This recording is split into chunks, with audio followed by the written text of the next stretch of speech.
Hello and welcome to episode 70 of the Victorian Studio podcast. My name is Maureen and I'm coming to you from my studio here in Winnipeg, Manitoba, Canada. Well, today is Monday, August the 21st, Eclipse Day for those of us in North America. Sadly, Mother Nature had other plans for our viewing of the eclipse today. Unfortunately, it's been raining most of the day. However, I just finished watching the eclipse on NASA TV and on CNN and was able to get outside for a few minutes to get a few fleeting glimpses of the eclipse. At about 75% is where we were located in the path of totality today. So I will share some pictures of that. But it's not the only eclipse that I've been privileged to witness. Back in 1979, here in Winnipeg, in February, we had a total solar eclipse here, and because it was the middle of winter, it was a pretty cold one to view, but fun nonetheless. And I still have in my photo albums this image that was provided by the local newspaper of a time-lapse of the solar eclipse over our legislative buildings. I'll put a picture in here so that you can see this better. And this is called a memento of the solar eclipse, February 26th, 1979, here in Winnipeg. So I was 18 when that happened, and I can still remember it vividly. And so today I knew that we weren't going to have a total solar eclipse here, so I wasn't too disappointed. But unfortunately, there were a few areas down in the States in the mid-plains that did have cloud cover as well. But amazingly enough, while I was outside, the clouds did part just for brief glimpses of the sun with a little bite taken out of it. So that was really cool to see as well today. Well, before I begin, I also wanted to share with you a new group over on Ravelry. And the reason why I wanted to mention it is a new group created by the moderator of the our group over on Rav, and that's Vonnie, Studio Von Design. She's created a new Rav group called the Bee's Knees, and I will link it in the notes below. But please join her group. She is new to designing some crochet patterns. She has a couple of designs already up.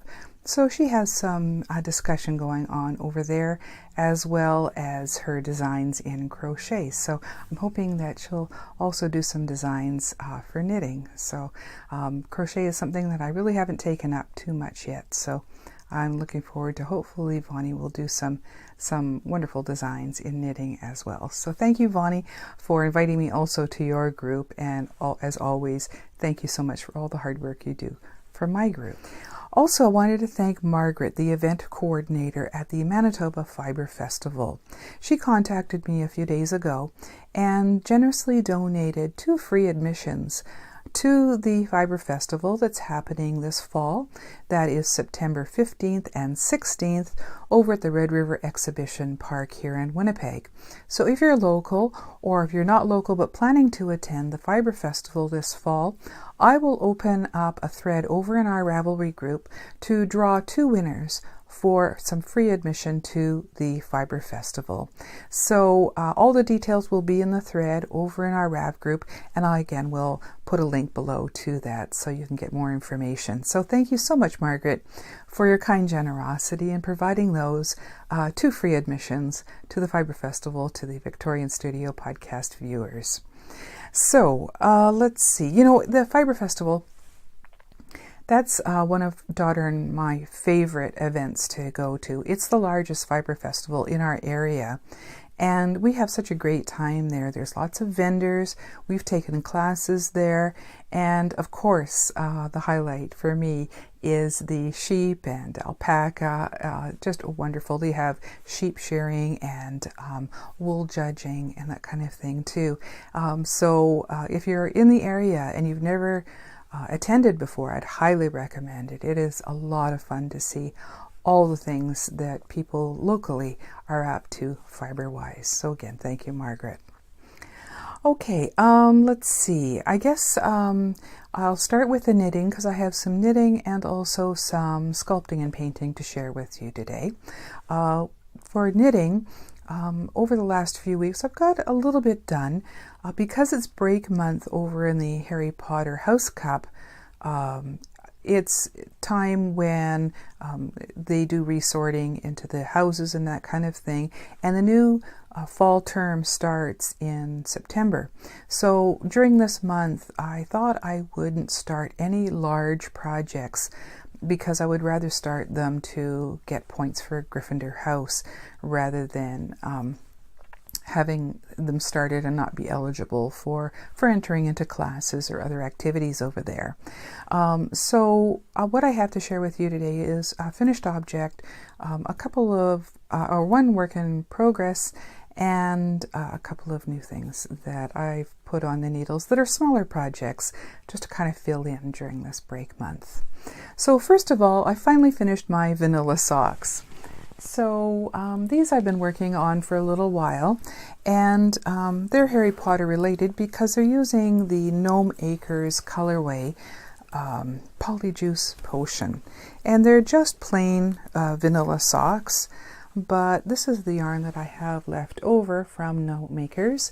This is her fingering sock, and I have about 52 grams, just a little over half of that left. A full 100-gram skein is 435 yards, so I could even make a second pair of socks out of this if I wanted to. It's her One Fine Gnome base, which is 60% superwash merino, 20% superfine alpaca, and 20% nylon. So I really love the colors in that. I mean, I'm always partial to turquoises and teals, so you could see why I was drawn to this colorway. And yeah, they were a lot of fun to knit up. They were just not very long-legged socks, but yeah, I think they're really cool otherwise. They are, as I said, my plain vanilla pattern with 20 rows of a 2x2 rib.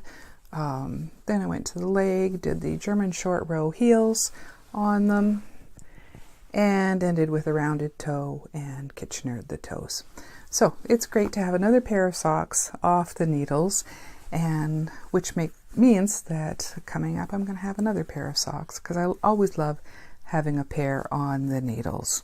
So yeah, I think I'm around 24 pairs of socks that I've knitted up over the last couple of years. So yeah, it's been a lot of fun to get those.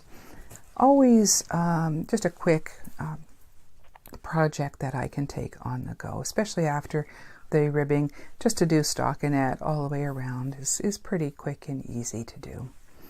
So the next project that I wanted to share with you that I've picked up again is something that was down packed below a bunch of my bags in my studio here. I have underneath my antique sewing desk a little space, and that's where I keep my projects.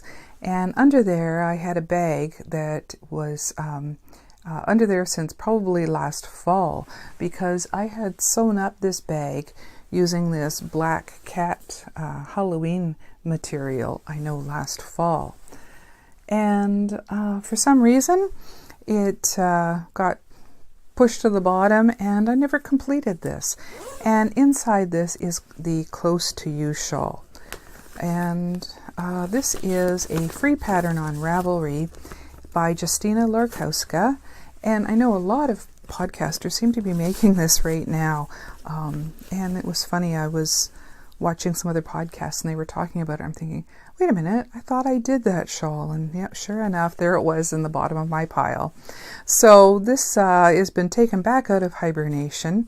And I'm using some Woolen Vine yarns by Kristen over there. And this is her Volca base in the Mexican hot chocolate colorway. And here it is, balled up. So I've been obviously working on this for a while.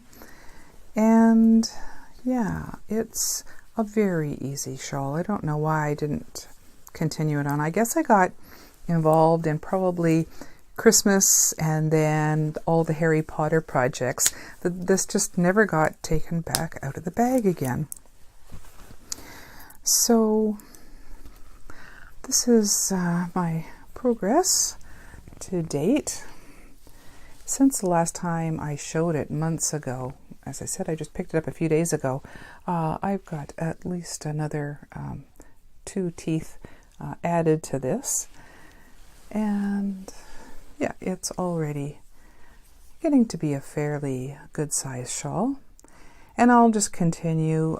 They say to go to a certain number of repeats, but also you can make this as small or large as you want. So I will just play it by ear and kind of end it when either I use up as much yarn as I want to, or it becomes as long as I want to have it. So I love this colorway for fall. I think this will make a really pretty shawl come fall time. And yeah, I'm glad that I found it again and kind of resurrected that project. So the other 2 projects that I wanted to share with you today are new.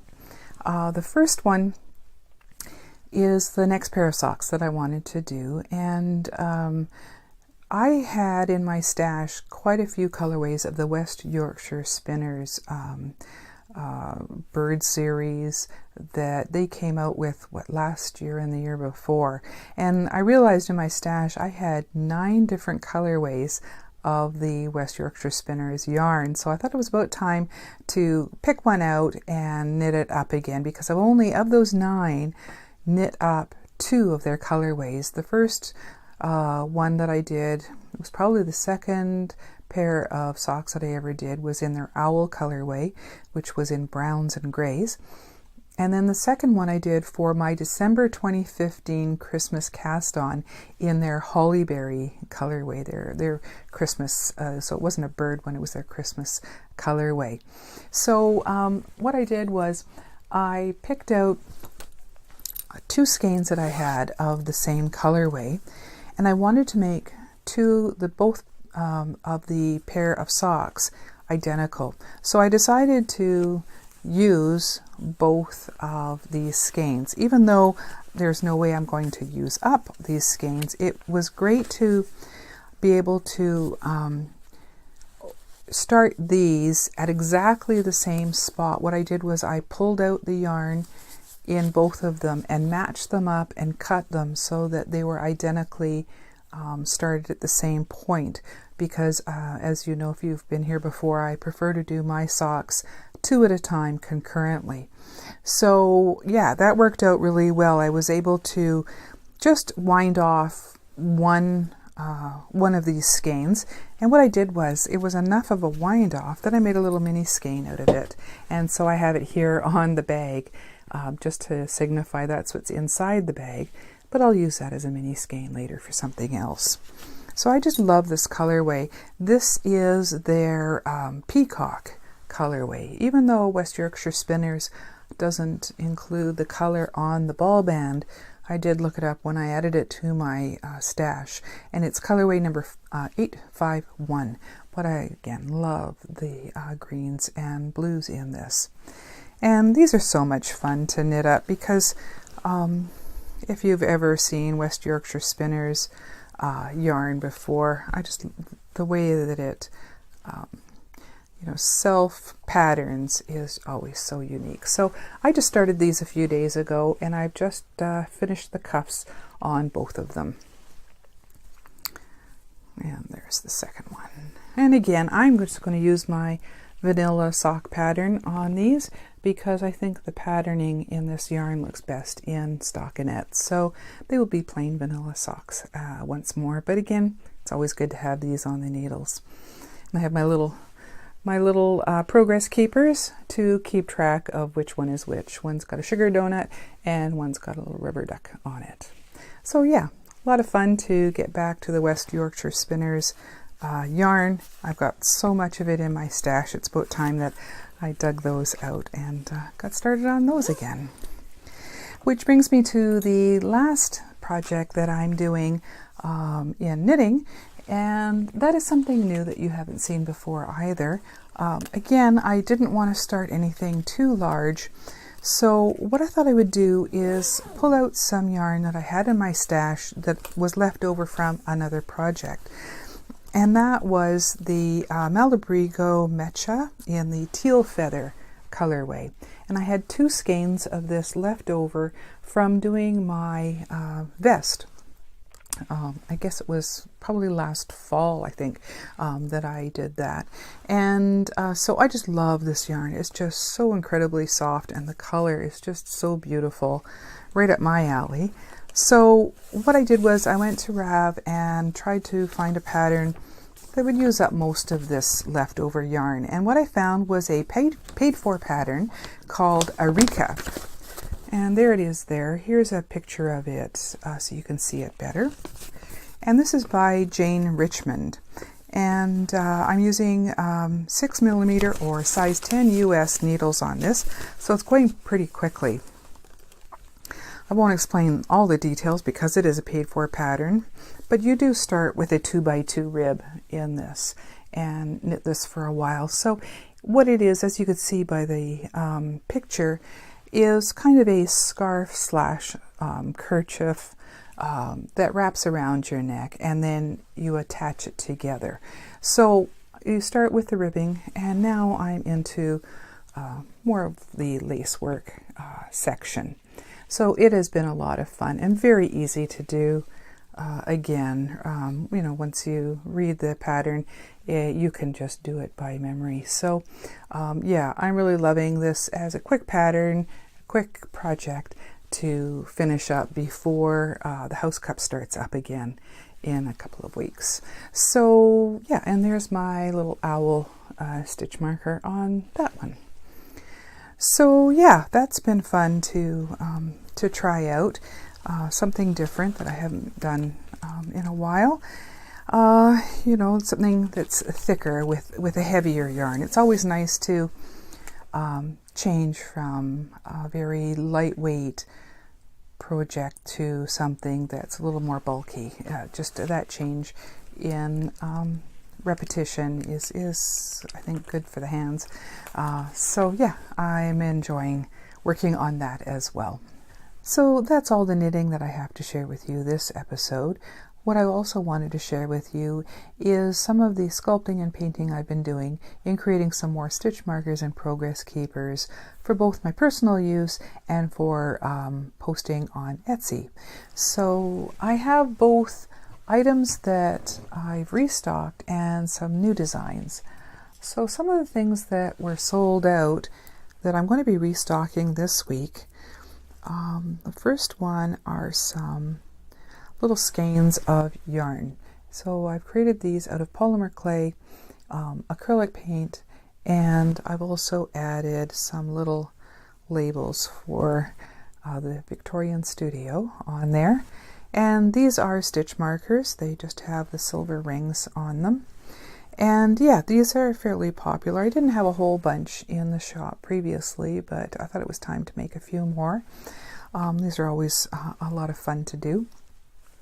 So those will be going up in a few days.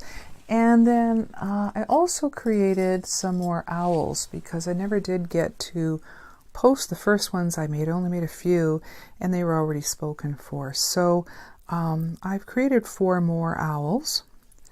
Just try to line them up here so that I can show you. So these are more like a barn owl design. And again, polymer clay. They've been individually hand painted, and they're protected with varathane as always, and then they have glossy accents on the eyes to make them a little shiny. So these ones are progress keepers. So they have gold findings and a gold tone lobster clasp on them. So those are always fun to do. They're very, very light. And yeah, I'll put those 4 into the shop this week as well.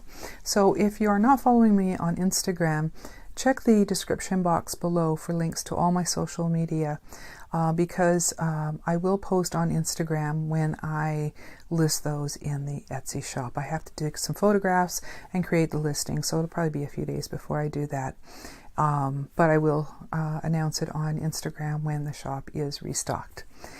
Some of the new items that I was having fun doing this past couple of weeks. One of them in particular was to go along with the Halloween or fall theme that I've already put into the shop. I've already added the glow-in-the-dark ghosts and the pumpkins and the jack-o'-lanterns.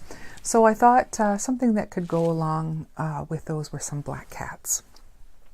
So I did a few of these little guys. And as I've done before, I first made a master sculpt of a little cat. And what's good about this is I was able to make a mold out of it, as I usually do with the molding material that I have. And so that way they come out the same size and basically the same shape. But each one I also have to then finish up and carve out more details in each of them. So they're all individual, they're all slightly different. But what's also nice about this sculpture is they won't just be black cats. I think in the future what I'll do is just some regular cat progress keepers or stitch markers where I could do different colors on the cats. So I thought I could probably make some that look like my Tawny, my ragdoll, or other breeds of cats. So yeah, it was good having that first sculpted, then molded, and then I was able to make quite a few of these black cats. So what I did was I molded these using black Sculpey, but then I also painted them because each one had to be sanded down and, as I said, detailed by hand. And then I covered them with the Varathane after painting on little yellow eyes. So I have quite a few of these to add to the shop. But as I said, each one will be slightly different because, again, they're hand created. So they won't be like a mass-produced kind of item where the eyes will all be just slightly different and the sculpting just a little bit different on each one. So again, I use glossy accents on the eyes and the nose of these little guys. So I think those little black cats will make good additions to the Halloween set that I have that on the shop. And also it was nice to be able to work on some black cat stitch markers and progress keepers as I was celebrating with my black cat Dakota Black Cat Appreciation Day a few days ago. So that was a lot of fun. So all of these have silver findings on them. They're all progress keepers. They can be also used as stitch markers with just the hoop, but progress keepers with the lobster clasp. So yeah, so I hope you enjoyed seeing that. And the last new design that I made for the shop is for those of you who like bakery items. I have pies and cakes and breads and that kind of thing, but these are my first muffins. So what I did was I created the first master again, and I just did a mold of the top that I sculpted it so that each muffin would be identical, pretty identical anyway. And this time I created little chocolate chunk muffins. So what I did was I used some chocolate colored Sculpey and cut that up to actually create little pieces of chocolate. They're embedded in the top of the muffin. And then they're colored using pastels and a little bit of acrylic paint. And again, they're all protected using Varathane. And each one of these also are in silver with a lobster clasp. So they can be used either as a progress keeper or as a stitch marker. So I made a few of these as well. I think I made a baker's dozen. I think there are 13 of them here. I think I'll keep a couple. So quite a few will go up on the onto the shop this week, and so I hope you can see those there. At the end of the episode, as usual, I will also add images of how I made these and little close-ups so you can see them better. But these were a lot of fun to create as well. So those of you who like little sweet treats on your knitting or crocheting, maybe a muffin is something that you'd like to treat yourself to. So I think that's all that I have to share that way. So again, if you're interested in visiting the Etsy shop, The link will be below.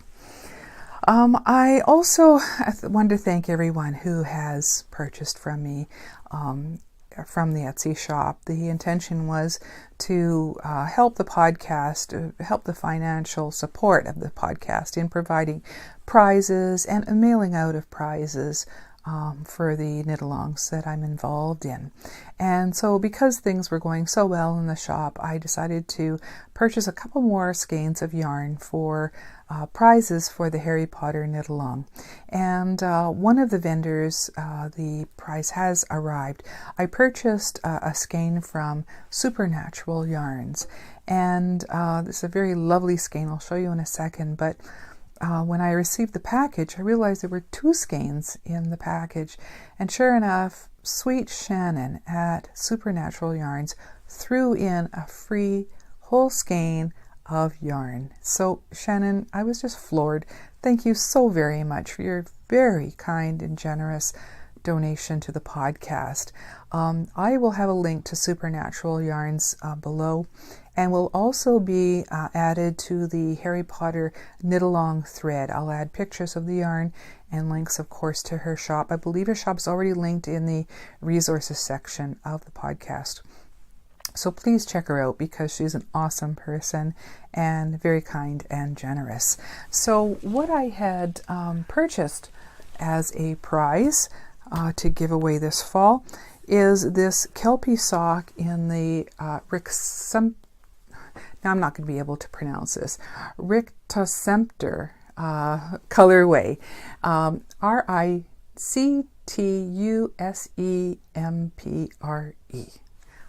Okay, I don't know how to pronounce it, but I just thought the colorway was just beautiful.